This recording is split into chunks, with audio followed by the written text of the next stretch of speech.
Assalamualaikum warahmatullahi wabarakatuh. Sahabat akhir zaman. Nabi Musa alaihi salam merupakan salah satu nabi dan rasul yang dikaruniai mukjizat yang luar biasa oleh Allah Subhanahu wa taala. Nabi Musa alaihi salam adalah salah satu rasul Allah yang memiliki banyak keistimewaan. Allah pun telah mengabadikan dalam Al-Qur'an kisah Nabi Musa secara lengkap pada beberapa surat yang berbeda di dalam Al-Qur'an. Nama Nabi Musa alaihi salam disebut dalam Al-Qur'an sebanyak 136 kali, tersebar dalam 34 surat, 27 Makkiyah dan 7 Madaniyah. Paling banyak terdapat dalam surat Al-A'raf berjumlah 21 kali, kemudian surat Al-Qasas berjumlah 18 kali, surat Toha 17 kali dan surat Al-Baqarah 13 kali, selebihnya berkisar antara 1 hingga 8 kali. Lalu bagaimana kisah lengkap Nabi Musa alaihi salam dari lahir sampai wafat? Mari kita simak selengkapnya ulasan berikut ini.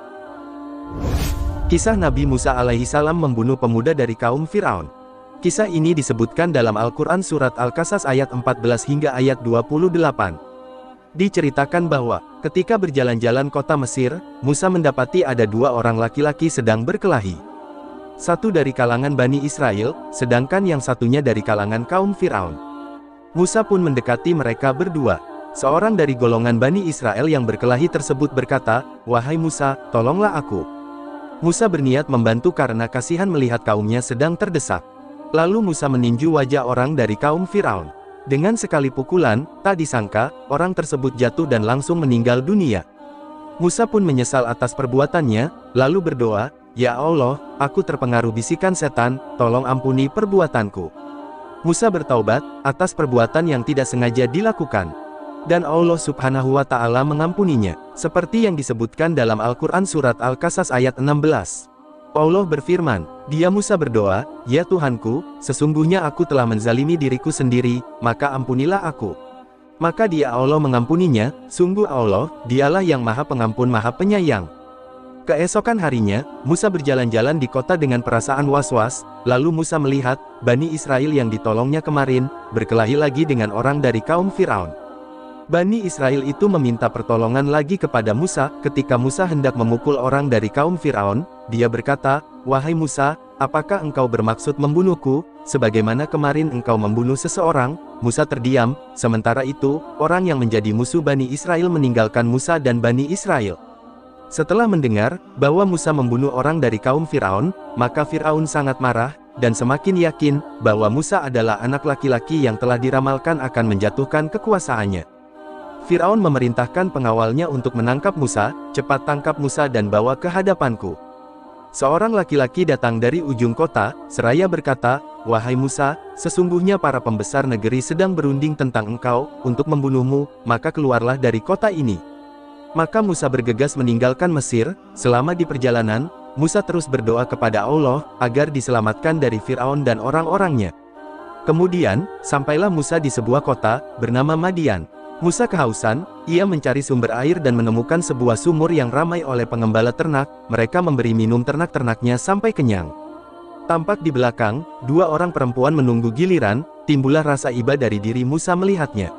Musa mendekati kedua perempuan itu lalu berkata, "Maaf jika saya lancang bicara, mengapa kalian tidak ikut memberi minum ternak-ternak kalian seperti pengembala itu?" Salah seorang perempuan itu menjawab, "Kami tidak dapat memberi minum ternak ini sebelum pengembala itu pulang."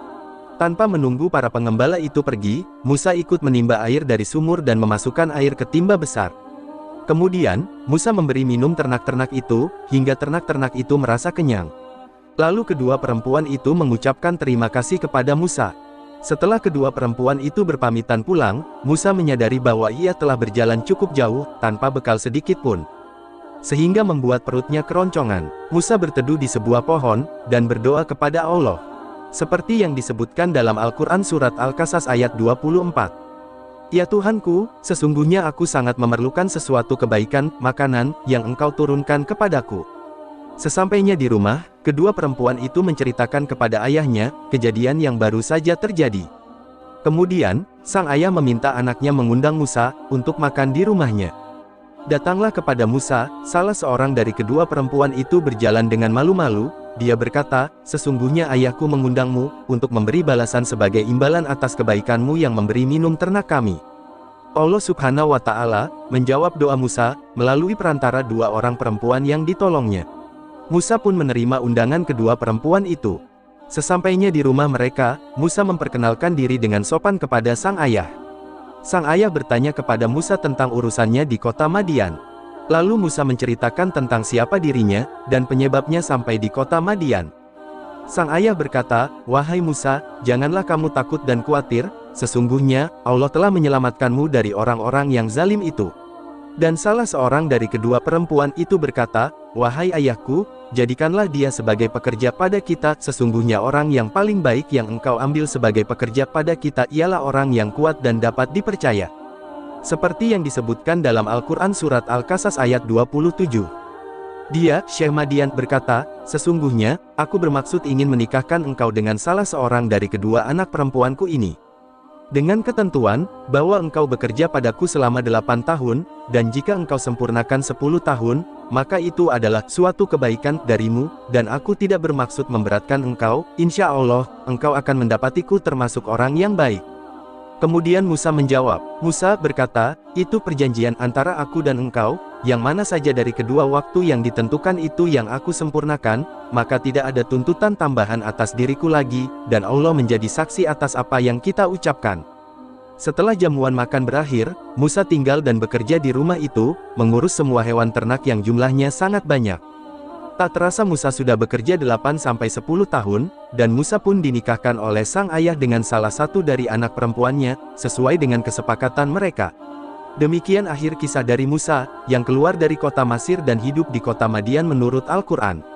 Lalu bagaimanakah kisah selanjutnya Musa setelah hidup di kota Madian? Kita lanjutkan di episode berikutnya. Terima kasih, mohon maaf jika ada kesalahan. Wassalamualaikum warahmatullahi wabarakatuh.